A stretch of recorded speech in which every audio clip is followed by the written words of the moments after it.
Welcome to my comprehensive gearing guide. As I have been asked by many people during my live streams, here is the answer to all the mysteries Square shrouds their gearing system in. Actually, it is very simple and repetitive in each expansion, but for beginners I know that it is quite distracting and confusing to find themselves into gear progression. Therefore, let me cover the most essential things you need to know for getting into equipment and the system behind it. Starting with low level gearing, which is very simple. First, you will progress through the MSQ or level up an old job. Your best choice is to head for quest rewards, dungeon drops, or make use of your company seals to receive some very nice company gear. That can be used until you hit level 50. Then at 50 being our first item level jump and milestone, the cheapest and most profitable currency you can make use of are tomestones of Poetics. That you will unlock when gaining access to daily roulettes like 50, 60, 70, alliance and normal raids, and especially main scenario, that will grant you 300 of these Poetics. There are tons of other methods like Beast Tribe dailies or through doing content with people that haven't done the fight yet, and many ways more. And to use these tomestones, let us start for the people on level 50 in Mordona, with 120 gear pieces that can be exchanged against Poetics at this lady Oriana, located not far away from the Aetheryte. Note here that if you want the weapons as well, you need to exchange your Poetics into these Ravenna tokens, 10 per weapon plus one of these encrypted tomestones that will again be exchanged at her partner Aelina under the tab Ironworks gear. As things are heavily repetitive and follow on linear schedules in Square's item system design, the same procedure applies to stuff for level 60, which will be found in Idleshire at Hismina, at this location. Here you can get armor and accessory pieces, as well as the required currency for weapons again, in the form of 10 Ravenna's token scripture and the micro tomestone. Don't buy the wrong ones. These again can be exchanged at the lady to her left, Bertana, and you're good to go for Stormblood levels. One little tip here, you could upgrade these by 10 item level in theory, but I highly recommend not to do so unless you are overcapping on Poetics or just focus on the weapons, armor or leggings maybe. Because either heading for dungeon leveling will reward you with very solid gear on the run, and if doing the alternative with Heaven on High, your actual gear doesn't matter at all. So just have some Poetics for the next step, if you plan to continue on 70 in a short time afterwards.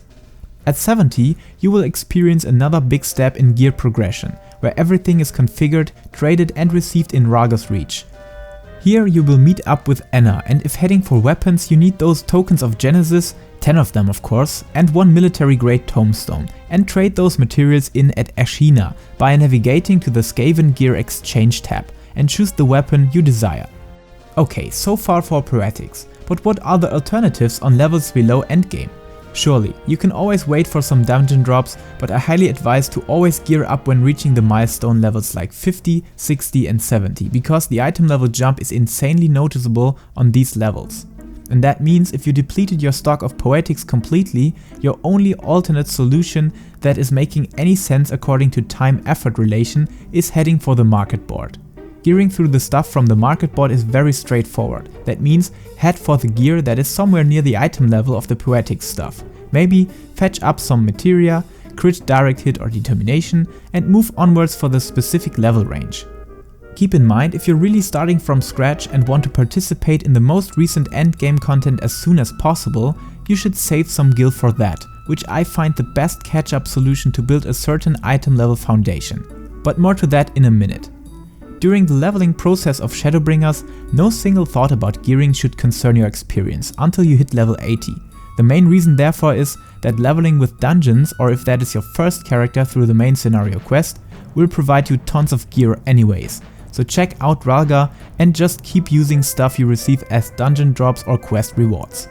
And above that, when reaching Crystarium, the main city of Shadowbringers, here you can find 385 gear for very cheap coin. But attention, as these are not high quality, which all crafted or market board stuff should be, because they have the stats and values like items with 10 or 15 item level less.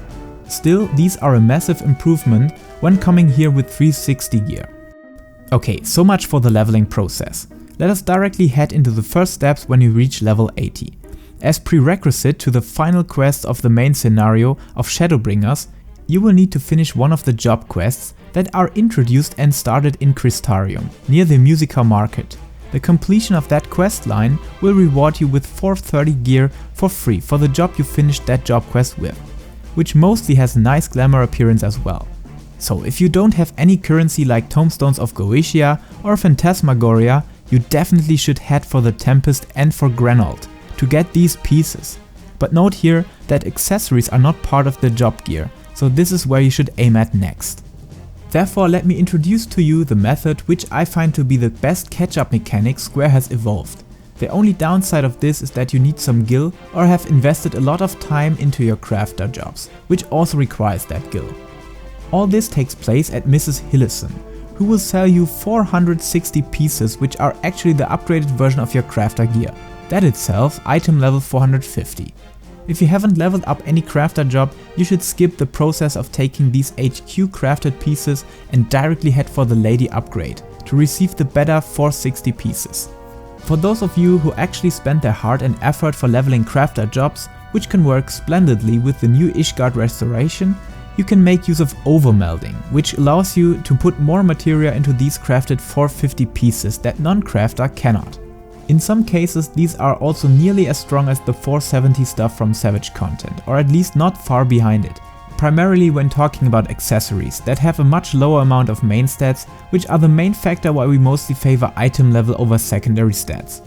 But back to the topic and these upgraded versions of crafter stuff, which cannot be overmelded but therefore has more materia slots on some pieces out of the box. So let us talk about the currency with which you can receive those items. The first thing is Colusian Rain, that costs 100 Goetia Tomestones. These can be received as you hit level 80 from any daily content, as well as the general level 80 dungeons or through participating in many things. You can see Goetia tokens as the pendant to the XP you earned, and now upon reaching max level, these XP rewards change into Goetia Tomestones. And how much do you need from these? 7 reins for weapons, 5 for chest and trousers, 3 for head, hands and feet, and 2 for all accessories and your belt. These currency values are resembling the amount of main stats you receive from each item, which actually means having a 460 weapon with maybe some good secondary stats on it brings you one big step towards your best in slot, and the difference to the 475 weapon is noticeable, but you could still reach good DPS values with item level 460. Nonetheless, we are aiming for accessory pieces, as well as the belt, and head from the lowest equivalent to the highest. I know stat-wise, you would profit mostly from a solid weapon, but getting into content to improve your gear efficiently will require you to reach specific item level caps, and accessories will increase your item level in the same way a single weapon does. For those people who cannot stand my recommendation, the knowledge about a job and understanding its battle system still is the most important factor to help your group in getting that content clear, at least everything on normal mode. Okay, back to the topic again. The second ingredient that is required for the augmented gear are these Uematsu certificates of import. These are simply received through trading in 450 crafted gear, with the same hierarchy like the Colusian Rain descending from weapons to accessories. This means for one crafted weapon, you can get so many certificates to buy an upgraded augmented weapon, adding the 7 required Colusian Rain. My personal tip here, you can also trade in normal quality stuff, be it at a lower equivalent, but sometimes these cost way less on the market board than the high quality gear. Otherwise, just head for any weapon or chest or trouser slot piece that is sold very inexpensively, and remember that the job on which you get that weapon doesn't matter. You can trade it in and receive the one fitting to your actual job. So head back to Elysian and go for the tab Earn Uematsu Certificates of Import, or the one with HQ according to the stuff you bought, and receive the certificates. Then catch your Colusian Rain and head for Purchase Augmented Facet gear and buy out 3 accessories or 2 and 1 belt for a single weapon, which really is a reasonable trade-off. Yes, this step is a bit complicated because of the mix-up of so many currencies here. Still, you should proceed onwards with this step until you feel comfortable with your gear, but not earlier than reaching at least 425. Here you could head for Eden content on normal mode, unlock it via its quest in Crystarium, and slice yourself through each fight. That will reward you with token-like coffers that can be traded in at Yal for some 450 pieces. As some of these contain some very nice secondary stats, try to exchange some of your augmented gear with awkward stats or fill the missing slots that remained ungeared because of your depletion of Goetia or Gil. You could also participate in Titania or Innocence Extreme, but only do this if you just want to smash them and clear the content, because the gear you will receive is not worth its effort and will be outdated very soon. Upon reaching item level 435 at least, you can unlock the Copied Factory, which is the new 24-man raid, where you can also receive another opportunity to fill some gear slots with 460 pieces, where some of them have some really excellent stats to bring in. The raid itself is not that difficult and you will always receive one manufactured coin when completing the whole thing, but more to that later. Besides, you need to roll on each 460 gear piece that has a chance to drop from specific bosses. So if you want an overview which boss drops which piece, head for Console Games Wiki, link is in the description. And remember that recently you can only receive one gear piece and one token per week, but that limit will be removed as new gear comes in with the next big patch. Okay, so far so good. If proceeding on with the previously mentioned stuff, you now could have reached 460 item level, and in the process you certainly will have stockpiled some tomestones of Phantasmagoria. This is a currency that you can trade against the Deepshadow gear, which has an original item level of 460 as well. But as for now, you can easily upgrade this to 470, which also means to contain some of your best in slot items. So if you want to take your gearing seriously and to the next level, at this point and lastly before buying Deepshadow gear and spending your weekly limited Phantasmagoria income, you should know what stats your job needs at which tier or in general. So check out my job guides or rotation guides if you're unsure which secondary stat improves the strength of your class in the best way. All this gets a bit more complicated when you want to upgrade Deepshadow into Augmented Deepshadow gear. Here, your manufactured coins come in handy, as well as going crazy on these nut hunts. The currencies you need are the Deepshadow coating for accessories and belt, the twine for helm, trousers, chest, feet and hands, and solvent for the weapon. Make sure to always spend nut hunt currencies on accessories and belt first, as they cost much less than the twine. And at this guy Facet, who exchanges one of your manufactured coins against one Deepshadow material, you can freely choose any of the required material for the same price in the form of one coin. These Deepshadow upgrade materials can also drop in Eden Savage, so if you run out of coins or nuts, head for Savage Eden, which at least requires some balls, with having a low item level like that. In the case of Deepshadow weapons, you also need one lightweight tomestone received from doing the last fight of Eden normal 4 times, as well as 10 Mowen's token Phantasmagoria, which are received from Amark, who also trades you the Deepshadow gear in its base version. Then, having your ingredients, head for She-Touch, the cat dude on the most left side, to upgrade your base Deepshadow piece into augmented version of it, which like I mentioned could mean that you actually received your best in slot item in the best case. Okay, we are very close to the finish of it all. Just before entering the stage of Eden Savage, which is the reasonable hard mode content and the mainstream finale to your gearing efforts, you could make a layover at Hades Extreme until having access to your Deepshadow weapon or the Eden Grace weapon. Hades will drop you some very nice weapons in the most job cases, and I would rate its difficult level just a bit below the one of Eden 2 upwards. So if you want to prepare yourself for the final Eden Savage encounter, farming some Hades weapons will at least make the thing a bit less difficult. The final step, Eden Savage. Here you will get access to the Pendant gear that rounds up most of your augmented Deepshadow stuff and creates your best in slot gear.